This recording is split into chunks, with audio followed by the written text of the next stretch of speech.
Hello everyone, আসসালামু আলাইকুম। কেমন আছে সবাই? আশা করছি সবাই অনেক ভালো আছে। আলহামদুলিল্লাহ আমি অনেক ভালো আছি। তো ছুটির দিন আজকে আমি কি রান্না করব সব তোমাদের সাথে শেয়ার করব। এই দেখো, আমি মাংস বসানোর জন্য মশলা কষাচ্ছি। পুরো প্রসেসিংটা শুরুতে দেখাই নাই, কারণ লম্বা ভিডিও হয়ে যাবে। আর আমি জানি তোমাদের ধৈর্য খুবই কম, তোমরা অত ধৈর্য দিয়ে দেখবা না, এর জন্য। যাই হোক, আমি এই যে মাংসের জন্য মশলা কষাচ্ছি। নর্মালি মুরগির মাংস আমি সব মশলা একসাথে দিয়ে বসায় রান্না করি। তো আজকে মনে হলো যে না, একটু কষায় রান্না করি। এই রান্নাটা অনেক ভালো লাগে, তাই আমার কাছে মজা লাগে। আমি নর্মালি ছোটোবেলা থেকে মাকে দেখতাম যে সব কিছু একসাথে মিশায় বসায় দিত। ওই রান্না তো খুবই মজা। আমার মায়েদের হাতে রান্না তো মজাই হয়। ওইভাবেই রান্না করি আমি সব সময়। তো এখন ইদানিং একটু দেখলাম যে এইভাবে রান্না করলেও মজা লাগে, তো এইভাবে রান্না করতেছি। তো মুরগিটা মাংসটা কষানোতে দিয়ে দিলাম।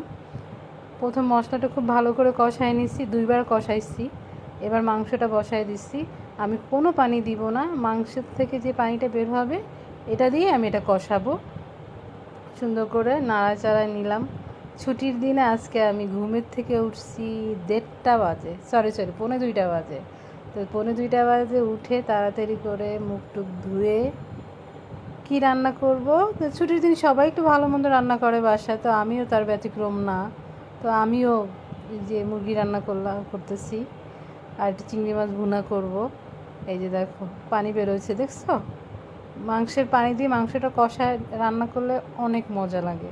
আর যে কোনো রান্না যত বেশি কষাবা অত বেশি স্বাদ আমার কাছে মনে হয়। আমি জানি না কার কাছে কেমন, আমার কাছে এটা মনে হয়।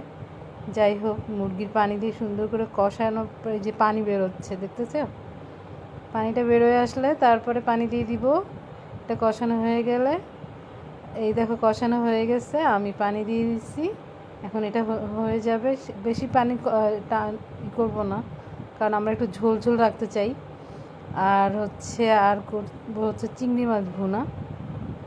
এই দেখো চিংড়ি মাছ ভুনা করে ফেলছি, পাশাপাশি হয়ে গেছে আমার চিংড়ি মাছ ভুনা। আর আমার মুরগি তরকারি হয়ে গেছে, কারণ লম্বা প্রসেসিং তো দেখানোর তোমাদেরও সময় নাই দেখার। আর এতক্ষণ ভিডিও দিলে তোমরাও দেখবা না। যাই হোক, বেশি বেশি কমেন্টস করবা, শেয়ার করবা, লাইক করবা।